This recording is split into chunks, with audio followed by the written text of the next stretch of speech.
Boa noite. Boa noite. Boa noite, Gilberto Kassab. Acho que precisa, Bem-vindo. Precisa trazê-lo aqui para o grupo, né? Boa noite, Kassab. Obrigada por aceitar aí o nosso convite. Eu que agradeço o convite aí. Boa noite para todos. Boa noite, Tereza. Boa noite. Boa noite, secretário. Prazer em vê-lo, né? Faz um tempo que a gente não se encontra. É verdade, bom te ver. Podemos seguir aí, Mário? Você já cumprimentou o secretário, nosso ex-ministro também? Eu fui o primeiro. Foi.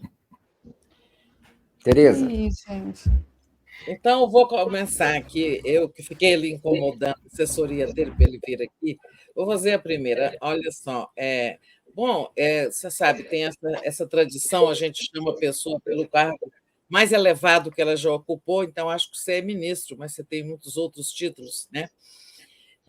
Mas a minha pergunta é a seguinte: olha, o PSD, eu me lembro perfeitamente de quando você começou a construir o PSD, muita gente não acreditava que era possível criar um outro partido com aquela mesma fisionomia, né?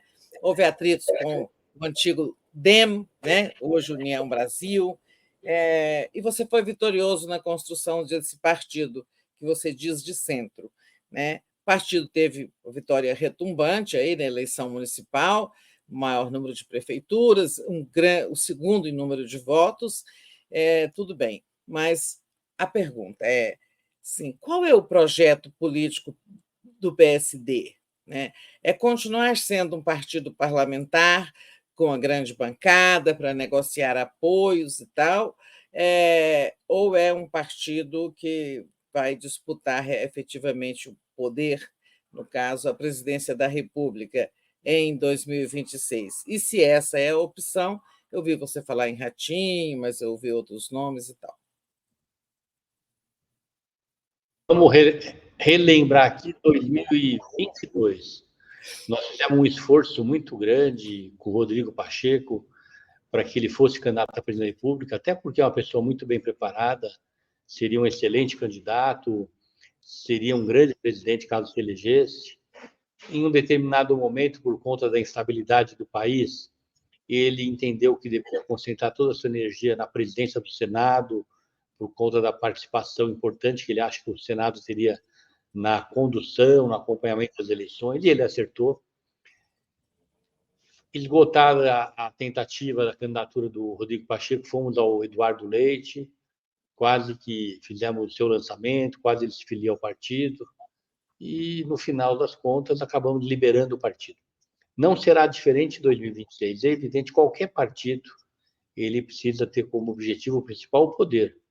Ele existe porque ele tem um programa, ele tem um projeto para o país, ele precisa conquistar o comando da cidade, o comando dos estados e também o comando do país. E disputar as eleições é fundamental, porque através das eleições você apresenta um projeto, apresenta um programa, você faz comparações. Então, em 2026, haverá um esforço para que sejam criadas circunstâncias internas do partido de apresentar uma candidatura. E, caso isso aconteça, o nome hoje é o governador Ratinho Júnior. Então, efetivamente, o partido ele está se preparando para isso, foi criado para isso, tem um programa, tem um projeto para o país, e disputar as eleições em todos os seus níveis é um dos nossos objetivos permanentes. Não seria governador de São Paulo? São Paulo, governador de todos os estados, né? Não estou dizendo que na próxima eleição o partido vai ter candidato a governador, até porque a gente integra uma base formal com o governador Tarcísio, e ele sendo candidato à reeleição é muito natural, se ele for, o PSD acompanhá-lo. Agora, com relação à presidência da República, né, o senhor disse que não é fácil enfrentar o presidente Lula. Né? O seu partido faz parte da base do governo. Né? O senhor acha que a questão que se coloca aí da eleição em 2026 é uma questão já encerrada? Quer dizer, o presidente Lula vai para a reeleição e não vai ter candidatos à altura para enfrentá-lo? Seria isso? Porque o senhor disse Olha, que o próprio governador... Diga. O jogo mal começou, nós não iniciamos nem as eleições municipais, portanto, essa discussão, essas avaliações preliminares, elas vão começar a ser feitas em janeiro, em fevereiro, não é? O ano que precede as eleições. Portanto, é muito cedo, não é? O que eu digo sempre é que quem está no cargo, qualquer que seja o cargo, prefeito, governador, presidente da República, quando vai bem, quando tem uma aprovação razoável, é muito provável a sua recondução. Isso que eu tenho dito. Entendi. Kassab, então, boa noite. Perdão. Pode ir, Miola, vai. Não, siga. Não, eu quero saber, então, o governador Tarcísio pode ser o candidato em 2026. É isso que o senhor está dizendo? O quê? À presidência da República. E só esclarecendo, isso que eu lhe perguntei, você falou assim, o Ratinho, se tiver candidato, é o Ratinho. Eu estou perguntando, não seria o governador de São Paulo? Olha, eu não posso falar pelo governador. Não posso falar pelo governador. Quem vai comandar o projeto dele é ele mesmo, não é? Não tem nenhum sentido. Quem vai comandar o projeto do Lula é o próprio Lula. Tem sido sempre assim, né? Em relação a mim também, eu participo do partido, sou presidente do partido, mas os meus projetos pessoais, eu que dou o tom, eu que sinalizo, não é? Então, na hora certa, eu imagino que o Tarcísio vai se posicionar, vai sinalizar se ele vai querer continuar aqui, se vai querer ser candidato. Uma coisa são as minhas opiniões, o que vai prevalecer é o que ele pensa. E a mesma coisa em relação ao presidente Lula e qualquer outro governador, em relação ao governador Ratinho também. Boa noite, Kassab, mais uma vez, e parabéns pelo desempenho nessas eleições municipais. Insisti nessa nota aqui. Há um veículo de imprensa, ontem ou antes de ontem, tu declaraste que o teu projeto está vinculado ao projeto do Tarcísio. No entanto, se tu pudesses recomendar algo, tu recomendaria que ele só concorresse na eleição de 2030, né, porque é muito difícil, não é fácil ganhar do Lula. Eu te pergunto, se o presidente Lula não concorrer à sua reeleição em 2026, o Gilberto Kassab e o PSDB animariam uma campanha do Tarcísio Freitas? Olha, volto a dizer, Jefferson, até por ser eu presidente do partido, não é? Presidente nacional do partido. Eu não posso ter nenhum outro discurso que não seja a candidatura própria, não é? Com o Lula ou sem o Lula, né? Então, vamos aguardar. Nós temos um pré-candidato, que é o Ratinho, que aceita que seu nome seja discutido, e a decisão do Lula, ele que vai coordenar, a decisão do Tarcísio ele que vai coordenar. Diante de das alternativas que estão à mesa, isso aí, eu acredito que vai ser por volta de junho, julho do ano que vem, aí sim todos os partidos e também o PSD vão examinar se é melhor para contribuir para o país e para o fortalecimento do partido, manter uma candidatura própria, fazer uma aliança ou até, como nas eleições anteriores, liberar os estados para cada um compor da melhor maneira possível, sempre obedecendo ao nosso programa e às nossas circunstâncias político-ideológicas. Kassab, diante do resultado da eleição municipal tão favorável ao PSD, eu queria saber se tem, no pós-eleição, talvez lá depois do segundo turno, alguma reivindicação do PSD em relação à participação no governo, né? O PSD já participa do governo do presidente Lula. Em quem mesmo, hein? Ministério das Minas e Energia, Alexandre da Agricultura. Alexandre, tem outro ministro, não? Carlos Fávaro e André de Paula. Fávaro, verdade. Então, haveria alguma reivindicação de espaço, coisa assim? E se também o PSD tem alguma ambição em relação à sucessão nas mesas da Câmara? O senador Rodrigo Pacheco, né, ele, que é um quadro do partido, ele está apoiando o Davi Alcolumbre, que é de União Brasil. Na Câmara não tem um candidato do PSD. Você acha que o PSD vai reivindicar, vai apresentar um nome? Vai se sentir... Talvez você não esteja acompanhando assim com muita proximidade, O PSD tem um candidato, Antônio Brito, nosso líder na Câmara. Ah, é verdade. Desculpa, o Antônio Brito é do partido. Está indo muito bem, não é? Ele tem condições de, no mês de fevereiro, quando tiver eleições, vencer as eleições. Muito querido, muito respeitado, muito bem preparado, não é? E o PSD está realmente dando todo o apoio para que ele possa se fortalecer como candidato. Secretário, você... Sendo candidato, mesmo não tendo o apoio do Arthur Lira, né? E no Senado... A relação com o Arthur Lira é uma relação boa, positiva. Isso não quer dizer que, por não ser o candidato do Arthur, que você não possa ser candidato. Né? Temos o respeito pelo Arthur Lira, mas o Antônio Brito é candidato e vai manter a sua campanha até o final. E no Senado seguiria, o PSD estaria, assim, digamos, caudatário de acordo com a opção feita pelo senador Rodrigo Pacheco? Olha, o Rodrigo Pacheco e o senador Otto Alencar, que é o nosso líder, é que vão, no momento certo, apontar o caminho para a bancada. O Rodrigo não esconde, do ponto de vista pessoal, né, a preferência dele pelo Davi, com muita transparência, com muita honestidade, não é? E, na hora certa, ele vai levar essa sua posição pessoal e também o Otto Alencar, que é o nosso líder, vai saber coordenar a bancada, apontar um caminho para que os senadores possam ter essa indicação, essa sinalização.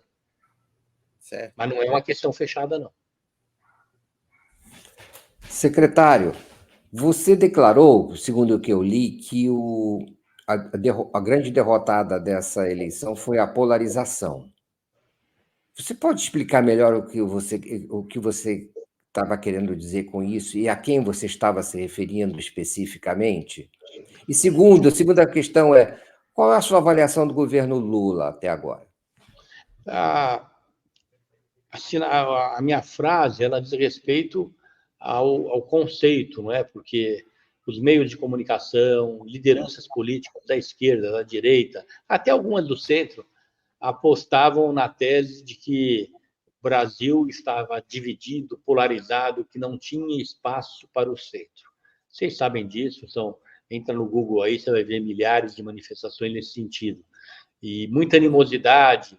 Esse partido é centro, ele conversa com a esquerda, então não pode estar com a gente. Esse partido é centro, ele conversa com a direita, não pode estar com a gente.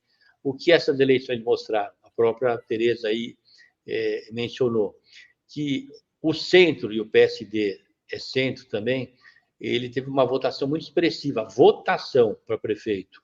Vejam, para mim, o que é direita, no meu entender? É o PL, do Bolsonaro, direita é o PP, do Ciro Nogueira, e é o republicano do governador Tarcísio. Essa é a direita no Brasil. O que é o centro? PSD, nós não somos direita, então somos centro. O MDB não é direita, então é centro. E a União Brasil. União Brasil, salvo a figura do Caiado, é um partido de centro. Se você somar os votos que teve os partidos de centro para prefeito, você vai encontrar lá 40 milhões de votos. Se você somar lá os votos que tiveram os partidos de direita, você vai encontrar lá 32 milhões de votos. Então, veja que esses 3 partidos de centro tiveram mais votos, 8 milhões a mais de votos que os partidos de direita. Então, isso quer dizer que o centro não morreu. Isso quer dizer que o centro está firme. Ah, mas não elegeu? Não, como não? O centro elegeu muitos prefeitos, não é? A maior parte dos prefeitos, não é? Em pequenas cidades, médias cidades, grandes cidades. E o número de votos dá a força do centro, porque o número de prefeitos, ele mostra a capilaridade dos partidos. Os partidos, o MDB, o PSD, que tem quase 900 prefeitos, eles estão em todo o país, então eles têm presença nacional, isso é importante. Agora, a sinalização de força é o número de votos. E no número de votos, o PL tem 15 milhões, o PSD 15 milhões e 600, eu acho, e o PSD 14 milhões e meio. É muito voto que tem o centro. Essa é a razão de eu ter me expressado daquela maneira nessa entrevista que você me assistiu, porque realmente errou e achou que ia desaparecer o centro. Não, o centro está mais vivo do que nunca. Mas quem desapareceu, na realidade, foi o PSDB. O senhor teve boas relações com o PSDB, inclusive com o José Serra, e o partido praticamente desapareceu. Aqui em São Paulo não elegeu sequer um vereador. né? E ele era tido como um partido de centro, né? No começo até de centro-esquerda, depois ficou de centro-direita. Como é que o senhor explica assim, esse desaparecimento praticamente do PSDB do cenário político, né?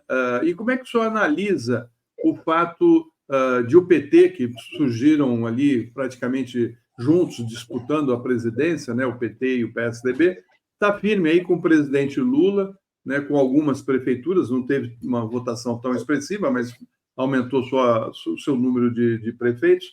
Qual a análise que o senhor faz desse momento? O brasileiro foi mais à direita? É isso que explica? Ou ocorreu um outro processo aqui para o fim do PSDB, praticamente? A tua observação é perfeita, Florestan, até porque muitas pessoas dizem o PSD veio para o centro e vai ocupar o lugar do MDB. Veja bem, o MDB nessas eleições cresceu. Se ele cresceu, o PSD não ocupou o seu lugar. Realmente, o PSDB perdeu muita força nas últimas eleições, não apenas nessa última, nas últimas, e acaba o PSD ocupando um espaço importante que era do PSDB. Realmente, o PSD, ou eu mesmo, sempre tive as melhores relações com o PSDB. Eu fui vice do Zé Serra, sou amigo pessoal dele, tenho por ele um carinho enorme. Sempre acompanhamos Franco Montoro, Mário Covas, Geraldo Alckmin. Tanto é que os 2 vices do Geraldo Alckmin foram indicações do meu partido, com uma participação pessoal minha, o Guilherme Afife Domingos e o Cláudio Lembro. Eu mesmo fui vice do Zé Serra. O Alexandre Schneider também vice do Serra quando candidato a prefeito. Então, o PSDB não conseguiu se renovar, essa é a verdade, e acabou, com o tempo, tendo uma fragilização muito grande, infelizmente, porque ele teve um papel importante no desenvolvimento do país nos últimos 30 anos. A minha pergunta anterior, faltou uma resposta para uma pergunta que eu fiz, que era qual é a sua avaliação do governo Lula? Hoje eu sempre acompanho as pesquisas, né? Porque elas são muito bem feitas. A avaliação dele, como dizem todas as pesquisas, e eu acompanho, é de regular para positiva, com um índice de aprovação que está em torno de 35%. Mas qual é a avaliação valorativa? O presidente Lula, nessa gestão, ele não tem os quadros experientes que ele tinha na outra. Ele não tem um Márcio Tomás Bastos, um Buchiquem, um Zé Dirceu, um Palocci, um Roberto Rodrigues, não é? Mas, com o tempo, ele precisa estruturar uma equipe, né, que lhe dará mais tranquilidade para que ele possa trabalhar mais institucionalmente e cobrar resultados com mais rapidez, que os resultados aconteçam com mais rapidez. E quanto ao Partido dos Trabalhadores como partido hegemônico no campo da esquerda, que caminha aí sempre com essa aliança com os partidos menores do campo progressista, qual é a sua avaliação do desempenho eleitoral do momento? Você citou, né, que o PSD foi o segundo partido no número de votos. E eu citei que o PSD, integrando o centro, junto com o MDB e União Brasil, nós tivemos 40 milhões de votos. E a direita, o PL, o PP, os republicanos, tiveram 30 milhões de votos. A esquerda, que é a federação do PT, o PSOL, o PDT e o PSB, tiveram 23 milhões de votos. Portanto, mas mesmo assim, comparando-se com 4 anos atrás, houve um pequeno crescimento. Mas o tamanho da esquerda hoje, comparado com o centro e com a direita, ele é menor. Então, portanto, cabe à esquerda fazer as suas avaliações em termos de organização. Por que você coloca o PL como direita e não como extrema-direita? Se ele tem tantos quadros ali que são claramente identificados com uma posição, com um comportamento, com questões ideológicas e programáticas. Eu estou de pleno acordo que o PL tem essas pessoas, mas majoritariamente o PL ainda tem lideranças, todas elas de direita, mas que não são de extrema direita. Então, por ser essas figuras majoritárias, não é? Eu sempre cito como direita. Tipo um Ciro Nogueira, assim, por essa. Aí o PT. Ciro Nogueira é o PP, né? Você perguntou do PL. O Valdemar. O Valdemar Costa Neto, o próprio líder Altineu, não é? E tantos outros aí, dos 90 deputados, eu diria que devem ter lá uns 20 extremistas, mas uns 70 que são de direita, mas não são extremistas. O senhor acha que o Brasil ainda corre o risco de mais uma tentativa de golpe de Estado, como ocorreu durante o governo Bolsonaro e em 8 de janeiro? Eu sei que o senhor é um democrata e que, enfim, defende o Estado Democrático de Direito. O senhor acha que o país corre risco de ver aí na frente mais uma tentativa de implantação de um sistema autocrático? Não, não acho. Por que você tem tanta convicção assim? Me explica. Pelas circunstâncias do país, o país está tranquilo, né? As coisas acontecem normalmente, as eleições que aconteceram agora em todo o país, né? Escolhendo milhares de vereadores, milhares de prefeitos, vice-prefeitos, isso tudo sinaliza que o país está calmo, institucionalmente tranquilo. Kassab, como vai se posicionar o PSD em relação ao projeto de anistia aquelas pessoas que já estão, muitas delas foram processadas, condenadas e presas por atentarem contra a democracia e cometerem crimes contra o Estado de Direito, que pode, inclusive, esse projeto alcançar alta cúpula militar e também o próprio ex-presidente Jair Bolsonaro. Como o PSD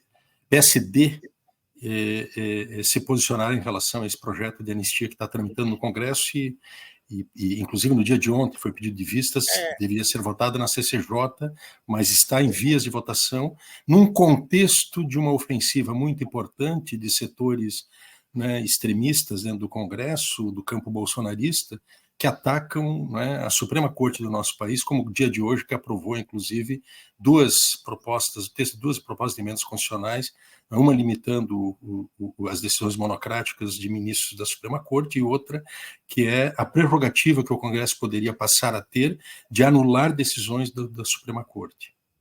Eu queria acrescentar se você acha que essas emendas chegam no plenário, essa da anistia. O PSD, em 13 anos de existência, nunca fechou questão em relação a nenhum tema. E nesse também não fechará a questão, dando liberdade aos parlamentares para votar de acordo com a sua consciência. Mas você acha que esse tema chega ao plenário, que ele vai crescer, vai ser aprovado? Você pela disposição do presidente Arthur Lira, que eu tenho visto em entrevistas, né, é bem capaz, porque ele realmente está à frente disso, como cabo eleitoral, tentando empurrar isso para frente. E qual a tua posição sobre o projeto de anistia a essas pessoas que atentaram contra a democracia, que estão presas, né, e outras que estão entrando em processo de julgamento, Kassab? Eu continuo achando que cada caso é um caso, não pode ser nada irrestrito, mas se tiver algo que possa ser revisto, mas não diante de uma lei que possa ser ampla, geral e restrita. Muito bem. Secretário, eu só queria fazer uma pergunta seguinte. Você colaborador e aliado, e muito aliado, do governador Tarcísio de Freitas. Essa sua presença, essa sua colaboração com o governador não é confortável para o presidente Jair Bolsonaro, que já algumas vezes circulou que ele gostaria que essa proximidade acabasse. O que o senhor avalia da posição do governador Tarcísio de Freitas em relação ao ex-presidente Jair Bolsonaro? Qual é essa dinâmica que existe entre você, o Tarcísio e o ex-presidente Jair Bolsonaro? Olha, o Tarcísio, ele é um governo de centro-direita. O PSD é um partido de centro. O PL é um partido de direita. Então, eu sempre tomo muito cuidado para entender com naturalidade essas observações, comentários, manifestações de um partido de direita que quer ocupar o poder sozinho, sem composições por centro.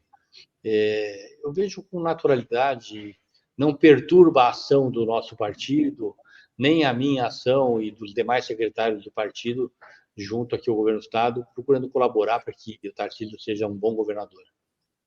Você acha que existe a construção de uma aliança ampla da direita com a extrema-direita para disputar 2026? Isso está na cabeça de alguns atores políticos. Eu não vejo hoje nenhum partido de extrema-direita. O partido, o PL, como eu disse agora há pouco, tem algumas lideranças de extrema-direita. Então, eu vejo a direita no Brasil hoje, o PL, o PP e os republicanos, vão, em 2026, caminhar juntos com o mesmo projeto. Eu não sei qual será esse projeto, mas eu vejo eles caminhando junto com o projeto pessoal de oposição ao presidente Lula. E o senhor acha que essa frente que o presidente Lula construiu, junto com o Geraldo Alckmin, né, que o senhor conviveu muito e teve, inclusive, apoiando os governos do Geraldo Alckmin, o senhor acha que essa frente ela persiste ou vai acabar se diluindo? Eu acho que a frente criada pelo presidente, está no exercício do cargo, ela tem a tendência de ser mantida. Eu não estou vendo nenhuma sinalização de fragilidade dessa frente, aquela que foi constituída para eleger o presidente Lula. Uhum. E o senhor acha que o PSB pode ser um partido que vai abrigar parte do PSDB que desapareceu aqui em São Paulo? PSD? PSB do Gilberto Kassab, do Geraldo Alckmin. Eu acho que da Tabata. eu acho que esse jogo de transferências de partidos já aconteceu, está concluído, não é? Quem ia sair do PSDB já saiu, os que ficaram, acho que vão ficar, saíram já para disputar a eleição municipal, e até porque o partido em São Paulo é muito pequeno hoje, o PSDB. Eu acho que tem muito pouco para ser transferido. Como é que você vê, acho que a gente está chegando aqui ao encerramento, mas falando um pouquinho de São Paulo, como você vê essa dinâmica aí, depois dessa votação, né, grande que recebeu o Pablo Marçal, não foi para o segundo turno, mas foi ali por uma fímbria, uma diferença muito pouca. Agora, ele não está havendo... Não estão progredindo as conversas sobre qualquer aliança formal, né? O Ricardo Nunes não quer conversa com ele, o Tarcísio, eu não sei se quer conversa, não sei. Tarcísio, que é o maior fiador do Ricardo Nunes, mas o homem tem um caminhão de votos, né? Como vai ser isso lá em São Paulo, com vistas ao segundo turno? Como você acha que vão se comportar os eleitores de Marçal? E também na superestrutura e nas cúpulas, vai ficar assim mesmo, eles não vão se entender, mas os eleitores vão, digamos, fazer o caminho próprio? Eu acho que, segundo turno, prevalece muito a imagem e a presença dos candidatos, não é? A questão dos padrinhos, das alianças, elas ficam no segundo plano. No primeiro turno, não, é diferente. A agenda do candidato é pesadíssima, você tem que atender candidato a vereador, começa às 6 da manhã, vai até meia-noite, é debate, elaboração de materiais, muito puxado. Segundo turno, não. Desaparece a campanha e fica o candidato versus candidato.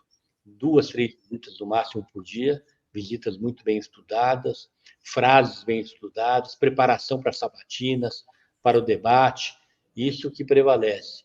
Padrinhos perdem força, porque só falta quem imaginar que o Lula não esteja apoiando o Boulos, que o Bolsonaro não esteja apoiando o Ricardo Nunes, todos já sabem. Então, sai de cena um pouco esses apoiamentos e entra em cena o candidato com muito mais presença, não é? E aí faz com que as pessoas conheçam melhor os candidatos se expõem mais. Ele vai dar ao eleitor a oportunidade de conhecê-lo muito bem, para que o eleitor possa comparar o que já fez o Boulos na vida, o que já fez o Ricardo Nunes, o que um está fazendo, o que o outro está fazendo, o que o outro quer fazer, e, dessa maneira, direcionar o seu voto. Então, o eleitor, respondendo a você agora, o eleitor do Marçal, eu acho que ele tem uma preferência por não votar num candidato de esquerda. Por quê? Porque o Marçal, independente de ter sido um candidato bastante polêmico, agressivo, mas ele tinha um discurso e um posicionamento muito conservador, uma candidatura de direita. Quem votou nele sabia que estava votando num candidato de direita. É difícil que esse eleitor que votou num candidato de direita vote num candidato de esquerda no segundo turno. O que me leva a crer que, e as pesquisas vão indicar logo, quando saírem as primeiras pesquisas, que o Ricardo Nunes deve levar um favoritismo aí, nesse momento, para as eleições. Muito bem. Queria agradecer muito a presença do secretário Gilberto Kassab, né, que sempre democraticamente dá entrevistas, fala com a gente. É importante a gente ouvir todos os lados da política, e essa é uma... Eu e a Tereza também, quando tivemos lá na EBC, quando a EBC surgiu, me lembro do apoio que o Kassab e outros políticos mais de centro deram à criação da EBC, né, Tereza? Sim, na votação da MP 398, contamos com o seu apoio. Isso. Aqui nós temos também, viu, Kassab, um artista autista, o João Pedro, e ele fez uma arte, né, fez um desenho, e a gente vai encaminhar para você o desenho tá aí o desenho que ele fez, né? Então, fica aí. É que tá bacana? Tá bacana, tá jovem aí, né? Bem jovem. Vou usar na próxima campanha. O João Pedro, ele é embaixador das pessoas autistas no Brasil. Militante dessa causa. Parabéns para o João Pedro. Valeu. Muito obrigado, viu? Obrigada, Kassab. Boa noite, Kassab.